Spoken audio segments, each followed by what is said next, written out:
Hello everyone, this is Tanuja Gupta. Welcome to my channel Tanuja by Studies. I am back with new unit, that is unit 7. Okay, जिसमें हम most important chapters जो हैं हमारे chapter number 5, 6 and 7 कौन कौन से genetics का पूरा यूनिट जो है उसको कवर करेंगे। चलिए देखते हैं क्विकली सारे क्वेश्चन जिसमें हमने हर टॉपिक को टच किया है। ओके, पहला क्वेश्चन लेते हैं, that is a man with a blood group A marriage with a blood group B. ठीक है, बहुत ज़्यादा इंपॉर्टेंट क्वेश्चन है, ब्लड ग्रुप पे क्वेश्चन पक्का से आता है, तो इसलिए ये हमारा ना कंसेप्ट एकदम क्लियर होना चाहिए। अब देखो इसमें क्वेश्चन में क्या करोगे, अगर इसका कंसेप्ट क्लियर हुआ ना तो इससे रिलेटेड कोई भी क्वेश्चन आ जाएगा, you will be able to solve. Okay, तो man with blood group A, अब देखो ए ब्लड ग्रुप है तो क्या हो सकता है, या तो ये वाली सिचुएशन हो सकती है या फिर क्या हो सकता है, this one situation can be ओकर। ठीक है, दिस वन सिचुएशन, कोई भी एक सिचुएशन हो सकती है। ऐसे ही ब्लड ग्रुप बी में भी यहाँ पर आई बी यहाँ पे आई बी और फिर वहाँ पे आई ओ हो सकता है। तो यानी कि ऑफस्प्रिंग में कितने कॉम्बिनेशन बनेंगे, अगर कैलकुलेट करोगे तो क्या बनेंगे, सारे ही टाइप के कॉम्बिनेशंस बन जाएंगे, सब तरह का ब्लड ग्रुप के बच्चे हो सकते हैं। तो यहाँ पे आंसर आ जाएगा हमारा option C.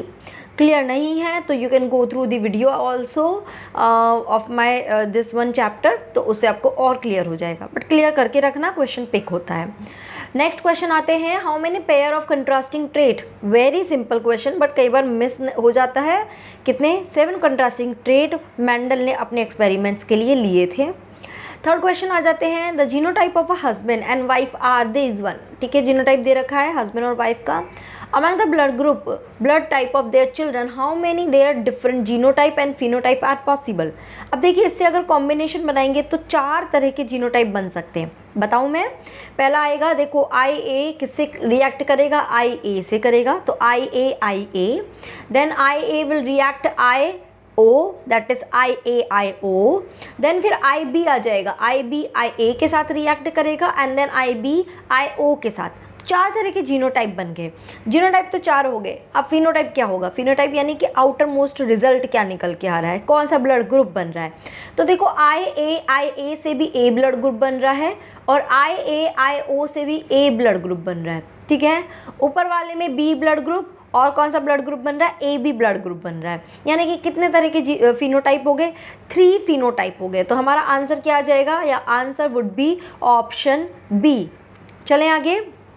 Okay, a test cross is carried out, very important term. Test cross होता क्या है, ये जो आपकी F2 जनरेशन होती है, उस F2 जनरेशन का जीनोटाइप पता करने के लिए हम क्या करते हैं, टेस्ट क्रॉस करते हैं, जिसमें हम जनरली क्या करते हैं, रेसेसिव, अपने one of the recessive parent से उसको क्रॉस कराते हैं और उसके बाद हम रिजल्ट देखते हैं। तो क्या आएगा answer, option C. 5th number question, let's take, lack of independent assortment between 2 genes A and B would be due to, किस वजह से होगी।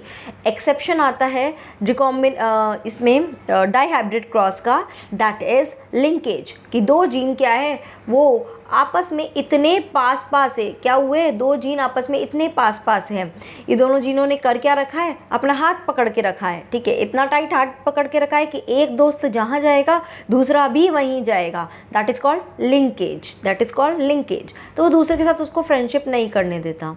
ठीक है, नेक्स्ट आ जाते हैं, a family has 5 girls and no son. ठीक है, कोई भी सन नहीं है।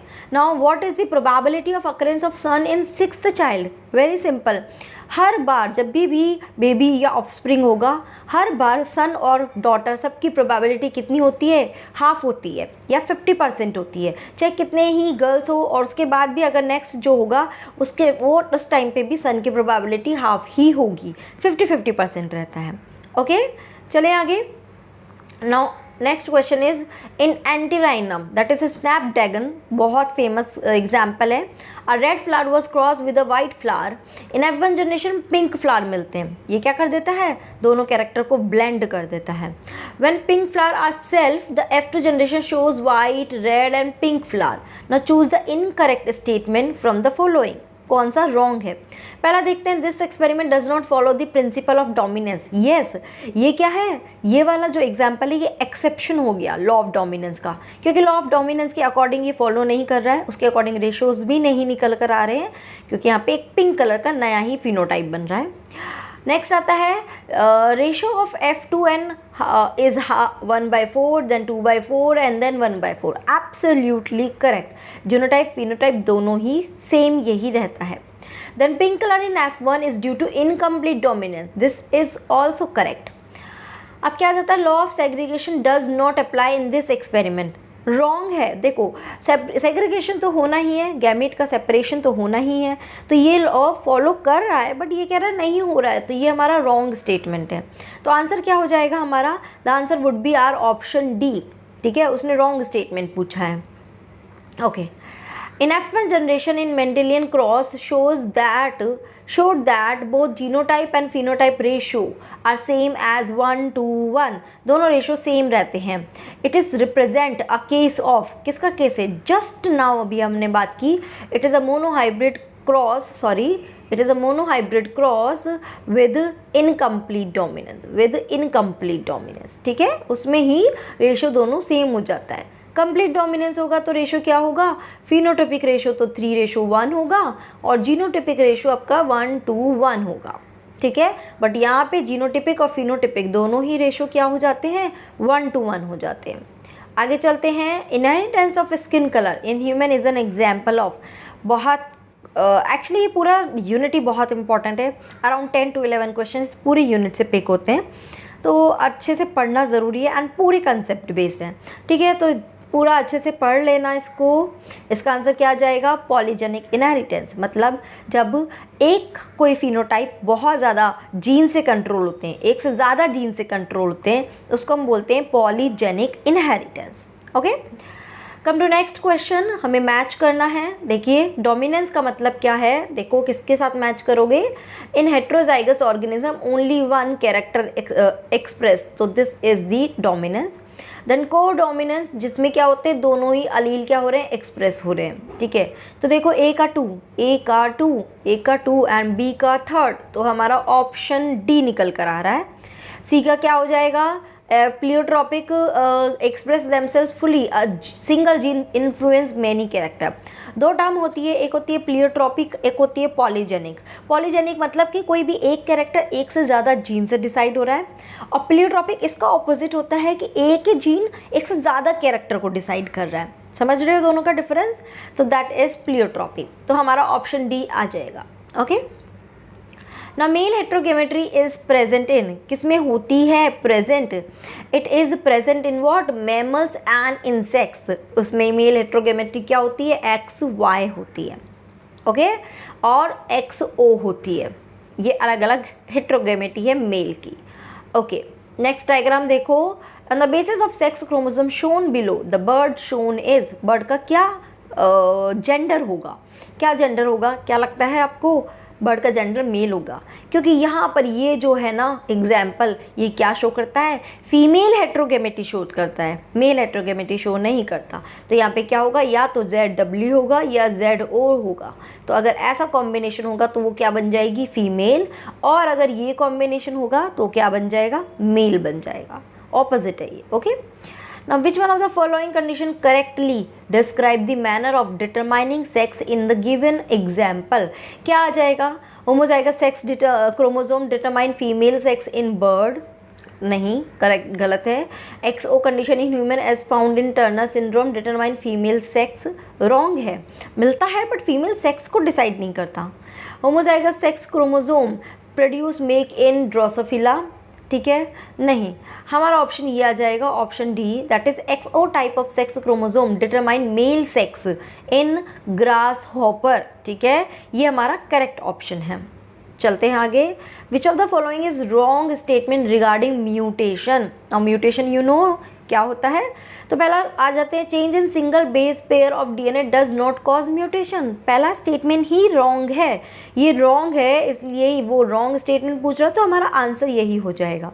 क्या हो रहा है, म्यूटेशन कॉज करता है, DNA में किसी बेस में चेंज हुआ तो म्यूटेशन हो जाएगा, म्यूटेशन कॉज हो जाएगा. ठीक है, तो rest all 3 are correct.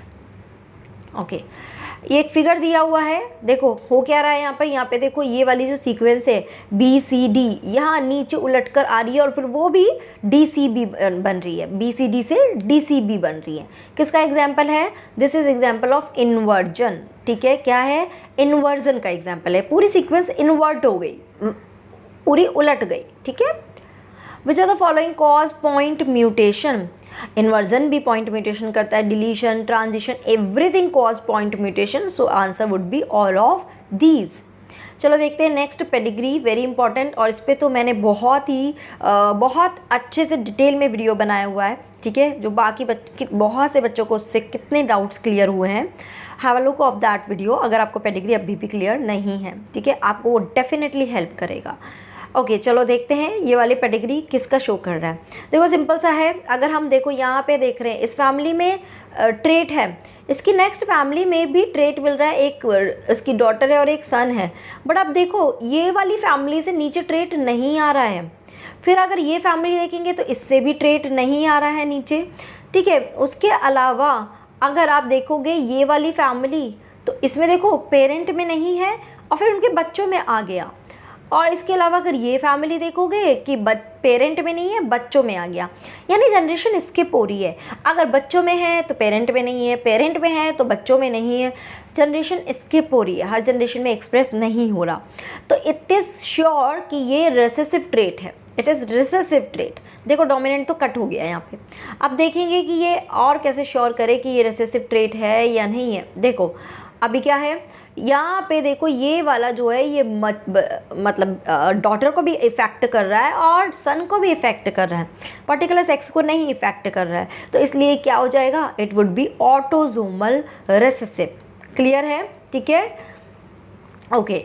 Now pedigree chart shows the inheritance which of the following Mendelian disorder, वो पूछ रहा है। देखो अगेन इसमें क्या हो रहा है, इसमें एक्सप्रेस हो रहा है, इसमें हो रहा है, बट यह वाली जनरेशन में एक्सप्रेस नहीं हो रहा। अगर डोमिनेंट होता तो एक्सप्रेस होता, तो यानी ये रिसेसिव ट्रेट है। क्लियर है ये चीज़। और दूसरी चीज़ देखो कि देखो मदर है उससे सिर्फ सन को ही हो रहा है, now it is sex link, it is sex link, तो क्या आ जाएगा हमारा answer, that is sex link recessive trait, that is colour blindness. तो ऑप्शन बी हम चूज करेंगे। Okay, come to next one, amino acid substituted in sickle cell anaemia, ठीक है, क्या है, वेलिन जो है वो ग्लूटामिक एसिड के लिए सब्सटीट्यूट हो जाता है in beta chain, this is the right answer, ठीक है, इससे कंफ्यूज मत होना, this is the right answer. Okay चलो आगे चलते हैं। Alkaptonuria is cause due to, एक चीज़ ध्यान रखो, आपके एनसीईआरटी में जितने भी मेंडेलियन डिसऑर्डर के एग्जाम्पल दिए हैं वो सारे के सारे एग्जाम्पल रिसेसिव है, तो डोमिनेंट तो है ही नहीं। जब कभी भी कोई डिजीज़ का पूछे ना, आँख बंद करके ये ध्यान रखना कि डोमिनेंट तो आएगा ही नहीं, रेसेसिव ही आएगा। अब रेसेसिव में क्या आएगा, ऑटोसोमल आएगा या सेक्स लिंक आएगा, कैसे याद रखोगे, in your NCERT 2 example, colour blindness and haemophilia, ये 2 ही ऐसे डिसऑर्डर है जो सेक्स लिंक है। इसके अलावा उसमें जितने भी एग्जाम्पल है like alkaptonuria, sickle cell anaemia, thalassaemia, whatever example, they all are autosomal recessive. तो इसलिए ना याद नहीं करना है, कलर ब्लाइंडनेस और हीमोफीलिया है तो सेक्स लिंक रेसेसिव है, अदरवाइज सब क्या है, ऑटोजोमल रेसेसिव है। तो ले लेते हैं यहाँ पर रेसेसिव ऑटोजोमल जीन, ठीक है, डायरेक्ट आंसर आ गया। कम टू नेक्स्ट वन, हमें मैच कराना है टेस्ट क्रॉस, देखो ए का 4, ठीक है, उसके बाद हीमोफीलिया देख लेते हैं, हीमोफीलिया कैसा है, अभी बताया था सेक्स लिंक है, यानी बी का 5, तो देखो हमें आंसर मिल गया, option D we got. Okay, C देखो, सी का क्या आ जाएगा, मल्टीपल एलिलिज्म कौन शो करता है, A B O blood group, human blood group. Sex chromosome कौन कौन से हैं, एक्स वाई। एंड मॉर्गन क्या है, उसने किस पे एक्सपेरिमेंट किया था, ड्रोसोफिला पे एक्सपेरिमेंट किया था, ठीक है। आगे चलते हैं। Now if a colour blind man Mary's a women who is homozygous for normal colour vision, यानी कि एक कलर ब्लाइंड तो मैन है, देखो this is the colour blind man, और नॉर्मल वुमेन है, विमेन क्या है, नॉर्मल है, और होमोजाइगस है नॉर्मल अलील के लिए, ठीक है। अब वो बोल रहे हैं कि उसके सन में कलर ब्लाइंड होने की प्रोबेबिलिटी क्या होगी। देखो सन कैसे होगा, जब वाई क्रोमोसोम या तो इसके साथ मर्ज होगा या फिर इसके साथ मर्ज होगा, तभी सन होने के चांसेस हैं। अब देखो इसमें क्या कलर ब्लाइंड एक्स आ रहा है, नहीं आ रहा है, यानी कि सन कलर ब्लाइंड होने के चांसेस कितने हैं, 0% है, कोई प्रोबेबिलिटी नहीं है कलर ब्लाइंड सन होने के, ठीक है। ओके तो चलें आगे। नाउ आ जाते हैं आगे, मोनोसोमी। एक और चीज़ याद रखना, सेक्स लिंक में हमेशा याद रखना, जब मदर को कोई डिजीज़ है तो हमेशा अपनी डॉटर को ट्रांसफ़र करती है, ठीक है, सॉरी सन को ट्रांसफ़र करती है, डॉटर को कभी कभार कैरियर दे देती है, मतलब उसको कैरी करने के लिए दे देती है, एक्सप्रेस नहीं होता। बट अगर फादर को डिजीज़ है तो वो हमेशा डॉटर को ट्रांसफ़र करेगा, वो कभी भी अपने सन को ट्रांसफ़र नहीं करेगा। तो यहाँ पे देखो, यहाँ पे तो क्या है, फादर है, तो यानी कि सन में तो होने के चांसेस नहीं होंगे। इवन हमें ये भी कैलकुलेट करने की ज़रूरत नहीं है, directly we can say 0%। Okay, monosomy क्या होते हैं, दैट इज़ 2n-2। एक और वर्ड आता है नलीसोमी। नलीसोमी क्या होता है, that is 2n-2। Okay, trisomy, try मतलब एक उसमें ऐड हो गया, 3 हो गए, तो 2n+1। And tetrasomy that is 2n+2, याद रखना। चले आगे, ठीक है। ओके, नाउ आगे आ जाते हैं। Klinefelter syndrome has chromosome arrangement, very very famous और बहुत ज़्यादा पूछे जाने वाला क्वेश्चन भी, XXY। Next question, a man has enlarge breast, sparse hair on body and sex complement as XXY। देखो ऊपर वाला ही आ गया, आंसर क्या आ जाएगा, नाइल-फेल्टर सिंड्रोम। नेक्स्ट क्वेश्चन ले लेते हैं। Edward syndrome, Patau syndrome and Down syndrome are due to, किसकी वजह से होते हैं, देखो किसकी वजह से होते हैं, सारे के सारे ऑटोजोम में चेंज होने की वजह से होते हैं। So our answer would be option B. देखो ये पूरा चैप्टर बहुत इंपॉर्टेंट है, ये डिजीजेस भी जरूर करना, एक क्वेश्चन डेफिनेटली 100% आएगा, ठीक है। Next question, DNA consist of 2 complementary nucleotide chain if the sequence of nucleotide in one of the chain. देखो एक चेन की सीक्वेंस आपको दे रखी है, then the nucleotide sequence in other chain, दूसरी चेन की सीक्वेंस क्या होगी, इसका ऑपोजिट हो जाएगा। तो देख लेते हैं, ए के ऑपोजिट में क्या आएगा, जी। देखो इसमें भी आ रहा है, इसमें भी आ रहा है, देखते हैं कौन सा वाला है। जी के ऑपोजिट में सी आ जाएगा, जी के ऑपोजिट में सी आएगा, हो गया decide, option A, option A. Okay, I am so sorry. A के ऑपोजिट में क्या आ जाएगा, टी, और जी के ऑपोजिट में सी, ऑप्शन डी आएगा, ठीक है। ओके, मेरी जैसी मिस्टेक मत करना, ठीक है।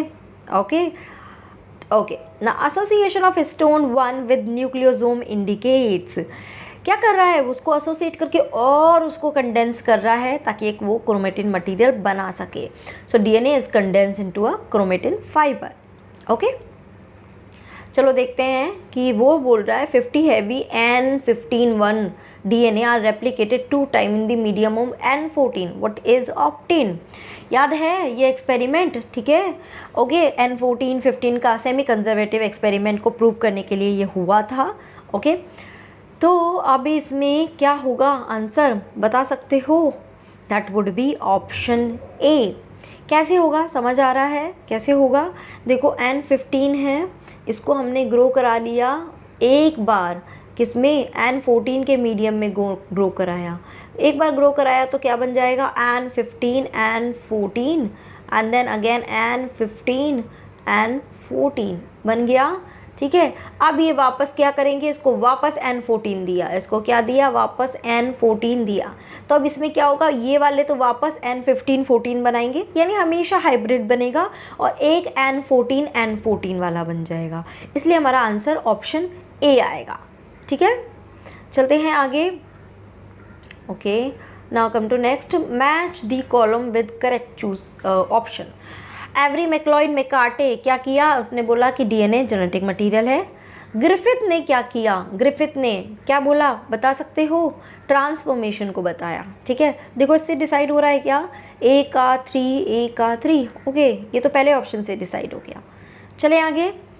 Okay, now which of the following is main polymerising, सबसे ज़्यादा मेन पॉलीमराइजिंग एंजाइम क्या होता है, दैट इज डीएनए पॉलीमरेज 3, ठीक है। Okay, who among the following establish that RNA is genetic material. देखो ध्यान रखना इसके साइंटिस्ट का नाम, Franklin Conrat. Okay, a polysome is usually found in, इसका मैंने प्रीवियस जो हमने यूनिट डिस्कस की थी वहाँ पे भी बताया था, प्रोकैरियोट्स में होता है, इसलिए एग्जाम्पल क्या आ जाएगा, बैक्टीरिया। मालूम है ना पॉलीसोम, जिसमें एक mRNA पे बहुत सारे राइबोसोम एक साथ इकट्ठे जुड़ जाते हैं, that is called polysome. Okay, which of the following RNA act as the structural RNA, कौन सा करता है 23S RNA। थोड़ी सी चीज़ें याद रखनी पड़ेगी, ध्यान रखना, okay.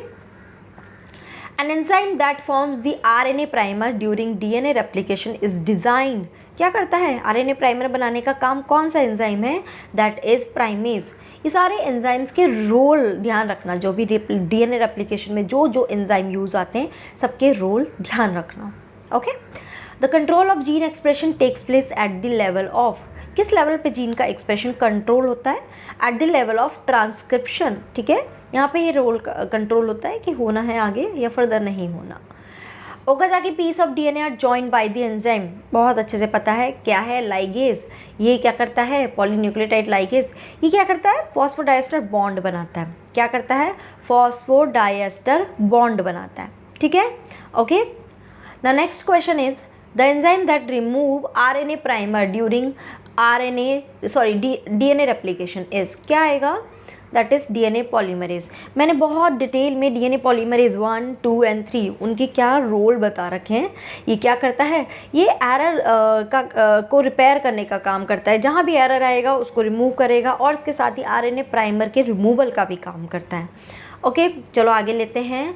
DNA dependent RNA polymerase catalyse transcription on one strand of DNA, जिसको हम क्या बोलते हैं, बता सकते हो क्या बोलते हैं। देखो कोडिंग, प्लीज़ कंफ्यूज मत होना, कोडिंग नहीं होता है, टेम्पलेट होता है। और दूसरे नाम बता देती हूँ, टेम्पलेट स्ट्रैंड को ही हम बोलते हैं antisense strand, as well as we call it as a non coding strand. और ऐसा स्ट्रैंड DNA का दूसरा स्ट्रैंड जो सिंथेसिस नहीं करता, जो ट्रांसक्रिप्शन में पार्टिसिपेट नहीं करता, वो कौन सा होता है, कोडिंग होता है या फिर सेंस स्ट्रैंड होता है। क्या होता है, sense strand and coding strand बोलते हैं। तो कोडिंग सुनकर कंफ्यूज नहीं होना, ओके। रिवर्स ट्रांसक्रिप्टेज एज होता क्या है, जो क्या करेगा, पूरा सेंट्रल डॉगमा की जैसी इन्फॉर्मेशन रन हो रही है उसका रिवर्स कर देता है, जैसे कि रेट्रोवायरस में होता है। क्या होगा, यहाँ पे DNA का सिंथेसिस होगा RNA से। हम देखते हैं क्या कि DNA से RNA बनता है, ट्रांसक्रिप्शन होता है, बट ये क्या कर रहा है, RNA से DNA बना रहा है, that is reverse transcription, okay. Next लेते हैं, polypeptide chain is initiated by, if you remember initiated codon होता है जिससे ही ट्रांसक्रिप्शन स्टार्ट होता है, that initiated codon is AUG। हमेशा mRNA के सबसे पहले AUG कोडोन ही आता है। तो AUG क्या कोड करता है, इट कोड फॉर मिथियोनिन। तो हमेशा कोई भी पॉलीपेप्टाइड चेन मिथियोनिन से ही स्टार्ट होगी। Next question, on in split genes the coding sequence are called, क्या बोलते हैं, एक्सोन। और नॉन कोडिंग सीक्वेंस को क्या बोलते हैं, इंट्रॉन्स। फिर ये सिस्ट्रॉन क्या होता है, ये भी ध्यान रखना, the segment of DNA which is going to express that is called cistron, ठीक है। उस सिस्ट्रॉन के अंदर ही इंट्रॉन्स और एक्सॉन्स की बात करते हैं, ओके। बेसिकली एक्सॉन को ही हम कई बार सिस्ट्रॉन कंसिडर करते हैं। नेक्स्ट आ जाते हैं, which of the following should be most abundant in animal cell, the answer would be rRNA। क्या आंसर आएगा, rRNA, ठीक है। आगे चलते हैं, during protein synthesis AUG function as the initiator codon, अब ये भी मैंने बात करी थी। What should be the anticodon on the transfer RNA molecule that pick up and bring the amino acid specified by this codon? देखो इस codon के अगेंस्ट ट्रांसफर RNA में क्या होगा, एंटी कोडोन होगा। तो क्या होगा, अब ये कोडोन देखो AUG है तो सिंपल सा है, A के अपोजिट U आ जाएगा, U के अपोजिट A आ जाएगा, G के अपोजिट C। तो UAC होगा एंटी कोडोन, तो ऑप्शन आ जाएगा D, ऑप्शन D। नेक्स्ट है UAA, UAG एंड UGA, क्या बोलते हैं, स्टॉप कोडोन, या फिर बोल देंगे इसको नॉनसेंस कोडोन, ठीक है। इजी है ना पेपर, मुझे कमेंट में लिख के बताना पेपर इजी लग रहा है या टफ लग रहा है, ठीक है।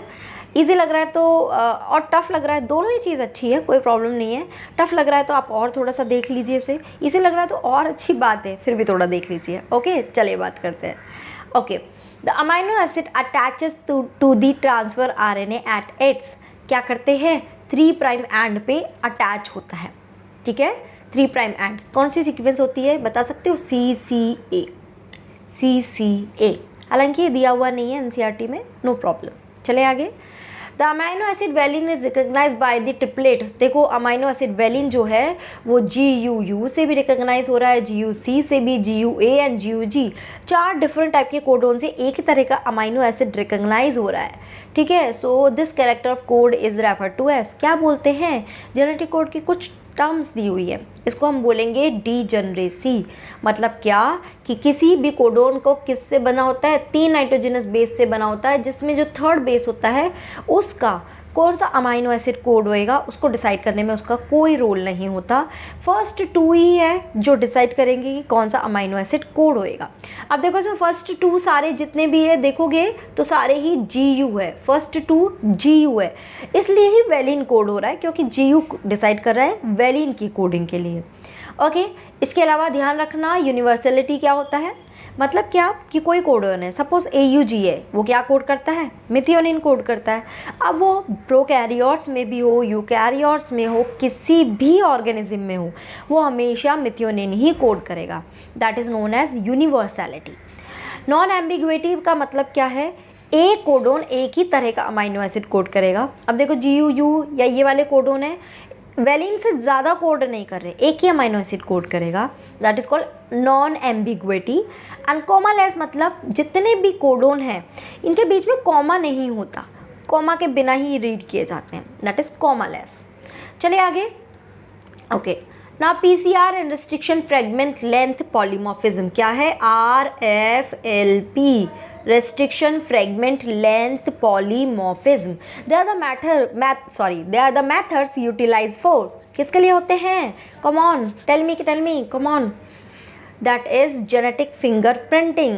okay, ये बहुत ज़्यादा इम्पॉर्टेंट टर्म भी है जेनेटिक फिंगरप्रिंटिंग, याद रखना है। एक और चीज़ बता देती हूँ, इसके अंदर एक सीक्वेंस होती है that is VNTR sequence.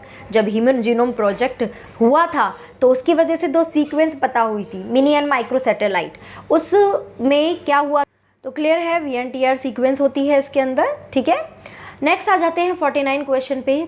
Correct sequence of gene expression is, क्या है, कैसे कैसे जीन एक्सप्रेस होता है। देखो formation of primary transcript, yes सबसे पहले यही होता है, फिर उसकी स्प्लाइसिंग के थ्रू की उसकी मॉडिफिकेशन किया जाता है, ठीक है। फिर उसमें उस mRNA क्या होता है, न्यूक्लियस से निकल के साइटोप्लाज्म में आता है जहाँ जाके उसका ट्रांसलेशन होता है। तो ये सीक्वेंस ऐसे ही फॉलो होगी ABCD। सो आपका आंसर आ जाएगा ऑप्शन B, ठीक है। आगे चले। Movement of gene from one linkage group to another is called, क्या बोलते हैं, दिस इज कॉल्ड ट्रांसलोकेशन। ये आपका प्रीवियस ईयर में भी ये क्वेश्चन आया हुआ है, ठीक है। ट्रांसलोकेशन, एक जगह से लेकर, ट्रांस यानी एक लोकेशन से उठकर दूसरी लोकेशन पे चले जाना, that is translocation. Okay, now lac operon consist of, किस किस का बना होता है, एक तो रेगुलेटर जीन होते हैं और 3 इसमें स्ट्रक्चरल जीन होते हैं। इसके अलावा प्रमोटर होता है और एक ऑपरेटर होता है, ठीक है। आंसर आ जाएगा option D। Okay, now human genome contains how many nucleotide basis. देखो ह्यूमन जीनोम प्रोजेक्ट है, उसके में जनरलाइज बहुत सारी चीज़ें हैं, इसलिए आप उसको ईजी मत लेना, लाइटली मत लेना, उसको प्रिपेयर करना है ज़रूर से, बहुत छोटे छोटे पॉइंट्स पूछे जाते हैं। इसका आंसर क्या आ जाएगा, 3164.7 मिलियन। ओके, आगे बात करते हैं। In history of biology human genome project led to the development of what, किसकी डेवलपमेंट की थी। देखो इतना बड़ा चौड़ा लंबा सारा डेटा हो गया, उसको स्टोर कहाँ करें, मैनुअली बुक में स्टोर करना पॉसिबल नहीं था, तो हमें किसकी ज़रूरत पड़ने लगी, कंप्यूटर की ज़रूरत पड़ने लगी कि हम कंप्यूटर में फीड कर दें। इसलिए किसकी इन्वेंशन हो गई या किसकी डिस्कवरी हो गई, that is bio informatics. Okay, development हो गया। Now which chromosome of human genome contain least number of genes, that is chromosome number Y कितने होते हैं, 2, 3, 1। और सबसे ज़्यादा जीन किस में होते हैं, क्रोमोसोम नंबर 1 में कितने होते हैं बता सकते हो, दैट इज़ 2968। ये क्रोमोसोम नंबर 1 जब ह्यूमन जीनोम प्रोजेक्ट हुआ था, इट वॉज टारगेटेड कि 13 साल में हम उसे कंप्लीट कर लेंगे। 2003 में it was targeted to be completed, but ये जो क्रोमोसोम नंबर 1 है इसके जीन्स इतने ज़्यादा थे कि ये कंप्लीट नहीं हो पाया, तो ये मई 2006 में कंप्लीट हुआ। Because of this only chromosome 1 वो जो प्रोजेक्ट है वो डिले हो गया 3 साल, ठीक है। आगे बात करते हैं, what is that forms the basis of DNA fingerprinting, क्या करता है ये, यहाँ पे आ जाएगा आपका DNA फिंगरप्रिंटिंग किस पे बेस है, VNTR पे बेस्ड है। टेंडम रिपीट्स यानी रिपीटेटिव सीक्वेंस पे बेस्ड है, तो आ जाएगा हमारा ये satellite DNA occurring as highly repeated short DNA segments, ठीक है, इस पे बेस्ड हो गया। आगे करते हैं बात now depending on the base composition, length of segment and number of repeated units the satellite DNA is classified into many categories such as, अभी बात करी थी मैंने इसकी, मिनी एंड माइक्रो सैटेलाइट, ठीक है, दो तरह के सैटेलाइट होते हैं मेन जो होते हैं, इसके अलावा भी होते हैं बट मेन होते हैं मिनी एंड माइक्रो। चलें आगे, एक्सप्रेस सीक्वेंस टैग, देखो क्या था, डीएनए जो ह्यूमन जीनोम प्रोजेक्ट था, पहले टारगेट किया गया था कि ह्यूमन डीएनए में कुछ सीक्वेंस है कोडिंग, कुछ है नॉन कोडिंग। उन्होंने सोचा था कि जो नॉन कोडिंग है, जो कुछ भी कोड नहीं कर रही है, उसकी सीक्वेंस पता करने का फ़ायदा ही क्या है, कुछ कोड ही नहीं कर रहा है, तो हम क्या करते हैं, सिर्फ कोडिंग सीक्वेंस को ही पता करते हैं जो एक्सप्रेस होती है, उसको हमने नाम दिया EST, उसको हमने नाम दिया EST। और एक दूसरा ऑप्शन देखा गया जिसमें हम कोडिंग और नॉन कोडिंग दोनों को स्टडी करें, that is known as gene annotation या सीक्वेंस एनोटेशन, ठीक है। तो EST में क्या होगा, जीन एक्सप्रेस एज RNA, जो एक्सप्रेस हो रही है सिर्फ वही सीक्वेंस इसमें इंक्लूड की, उसको ही हम बोलते हैं एक्सप्रेस सीक्वेंस टैग, ओके। ना embryological support for evolution chapter की बात कर रहे हैं अब हम। ये डिसअप्रूव किसने किया था, it was disapprove by Karl Ernst von Baer. छोटे डिस्कवरीज हैं, छोटी छोटी थियरीज हैं, उसमें बहुत सारे साइंटिस्ट हैं, सबके रोल आपको देखने पड़ेंगे, right, okay. Branch of science which deals with fossils, क्या आएगा, ये तो आप बंद करके भी आप आंसर कर सकते हो, पैलेंटोलॉजी, ओके। देखो एनसीईआरटी की जब नीट की जब सीरीज़ आती है ना, कुछ क्वेश्चन लगते हैं टफ है, बट कुछ क्वेश्चन तो ऐसे लगते हैं कि ओ माय गॉड कितने इजी है ये, तो मतलब लाइक कोई भी कर लेगा, तो ऐसे ही होता है, वो आपको वापस मोटिवेट करते हैं कि हाँ आपको आता है, ठीक है, ओके। चलो, which of these is a false statement, तो ऐसे ही मैं भी चाहती हूँ आप मोटिवेट रहे, हमेशा पॉजिटिव माइंड रहे। फॉल्स स्टेटमेंट कौन सा है, देखते हैं, पता करते हैं। The earliest organism that appear on the earth were non green and presumably anaerobic, absolutely correct. सबसे पहले एटमॉस्फेयर एनारोबिक ही था, धीरे धीरे ऑक्सीजन बनने लगी और फिर एरोबिक एटमॉस्फेयर आया। The first autotrophic organism were the chemo autotrophs that never release oxygen, correct. सबसे पहले कीमो ऑटोट्रॉफ्स थे, फिर उनको रिप्लेस कर दिया फोटो ऑटोट्रॉफ ने, ठीक है। Prokaryotic word started photosynthesis, right है। The primitive atmosphere was more suitable for cyanobacteria, no, photosynthesis नहीं कर सकता था, साइनोबैक्टीरिया फोटोसिंथेसिस करता है, और जो प्रिमिटिव एटमॉस्फेयर था वो कैसा था, एनारोबिक था। तो ये स्टेटमेंट हमारा क्या है, रॉन्ग है, तो आंसर आ जाएगा ऑप्शन बी, वो फॉल्स स्टेटमेंट पता करने को बोल रहा है, okay. Which of following is not a set of analogous, कौन सा नहीं है, मैं डायरेक्ट आंसर बता देती हूँ, it is four limb of horse and pedals of whale, ये एनालॉगस नहीं है। Do you have a prominent difference between homologous and analogous, पता है ना, होमोलोगस जिसका स्ट्रक्चर सेम होता है उसके फंक्शन डिफर होते हैं, एनालॉगस जिनका फंक्शन सेम होता है बट स्ट्रक्चर डिफर होता है, ठीक है। ये देखो आपकी एनसीईआरटी में ना डायग्राम दिया हुआ है, वहाँ से डायग्राम उठा के एक क्वेश्चन बना दिया, इसको देखकर क्या बोलोगे, कौन सा एवोल्यूशन है, दैट इज़ कन्वर्जेंट एवोल्यूशन। ये अलग अलग कैटेगरी और बट एंसेस्टर क्या है, एक ही है, एंसेस्टर क्या है, एक ही है, ठीक है। आगे चलते हैं, given diagram are example of what, बता सकते हो, ये दोनों भी होमोलोगस है, ये दोनों भी होमोलोगस है, और ये दोनों पेयर भी होमोलोगस है, तो आंसर आ जाएगा ऑप्शन बी, ओके। चलिए आगे, नीचे देखो ये क्या दिए हुए हैं, डार्विन फिंचेस दिए हुए हैं, कहाँ पे स्टडी किया था, गैलापागोस आइलैंड पे स्टडी किया था, ओके। तो it is use for explanation of, क्या एक्सप्लेन करने के लिए किया था, दोनों ही चीज़ एक्सप्लेन की थी, नेचुरल सिलेक्शन भी बताया था कि नेचर कैसे सेलेक्ट कर रही है डार्विन फिंचेस को, और अडेप्टिव रेडिएशन भी, धीरे धीरे चेंज होकर एक नया ही स्पीशीज़ बन रहा है, तो दोनों ही चीज़ें यहाँ से एक्सप्लेन हुई थी, ठीक है। चलो देखते हैं करेक्ट मैच इसका क्या निकल के आएगा। लेमार्क जो है वो क्या है, एक फ्रेंच साइंटिस्ट था, ओपेरिन क्या था, रशियन था, देन मेंडल क्या था, ऑस्ट्रेलियन था, और डार्विन क्या था, इंग्लैंड था। तो कौन सा ऑप्शन आ जाएगा, दैट इज़ सी ऑप्शन आ जाएगा, ठीक है, आगे बात करते हैं, which of the following refer to correct example of organism which has evolved due to changes in the environment brought about by anthropogenic action. Anthropogenic का मतलब क्या होता है मालूम है? मतलब ऐसे एक्शन जो हम करते हैं, हम प्रोड्यूस करते हैं, नेचुरली नहीं होते, नेचर नहीं करती है, हमारे मैन मेड होते हैं वो चीज़, जिसके वजह से हम कोई दूसरी न्यू वेराइटी क्रिएट कर लेते हैं। अब देखो Darwin finches of Galapagos island, ये तो नेचुरल सिलेक्शन था, नेचर ने डिसाइड किया था, ठीक है, तो ये नहीं है, ये नहीं है। बट हर्बिसाइड्स रेसिस्टेंट वीड ये है, ये एंथ्रोपोजेनिक एक्शन शो करता है। ड्रग रेजिस्टेंट ये भी शो करता है क्योंकि ये हम बना रहे हैं। Man created breed of domestic animal like dog, ये भी हमने किया। वो क्या पूछ रहा है? Which has evolve due to change in environment, ठीक है, करेक्ट एग्जाम्पल ऑफ ऑर्गेनिज्म। तो तीनों ऑप्शन आ गए, तो हमारा आ जाएगा option D, option D 2, 3 and 4। Okay, now variation caused by mutation as proposed by Hugo de Vries. Hugo de Vries ने म्यूटेशन थ्योरी दी थी, याद रखना। उसने क्या बोला था? ये म्यूटेशन रैंडम होते हैं as well as directionless भी होते हैं, किसी भी डायरेक्शन हो जाते हैं, रैंडम होते हैं। कम टू 68, मैच करना है। Theory of inheritance of acquired character किसने बताया? बता सकते हो, ये लेमार्क ने ही बताया। ओके, मॉडर्न सिंथेटिक थ्योरी ये अक्सले ने ही दी। म्यूटेशन थ्योरी अभी बताया, ह्यूगो डी व्रीज ने दी।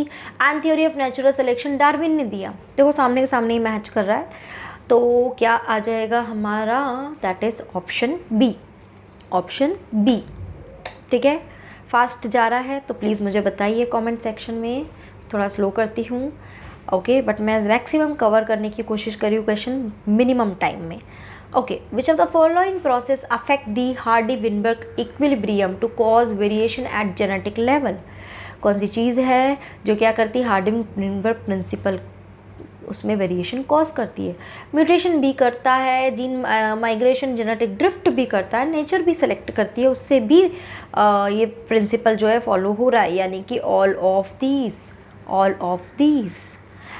Next question, geological one of the following eras is known as golden age of reptiles and golden age of dinosaurs. कौन से पीरियड में होते हैं? It they comes under Mesozoic era, Mesozoic era, ठीक है।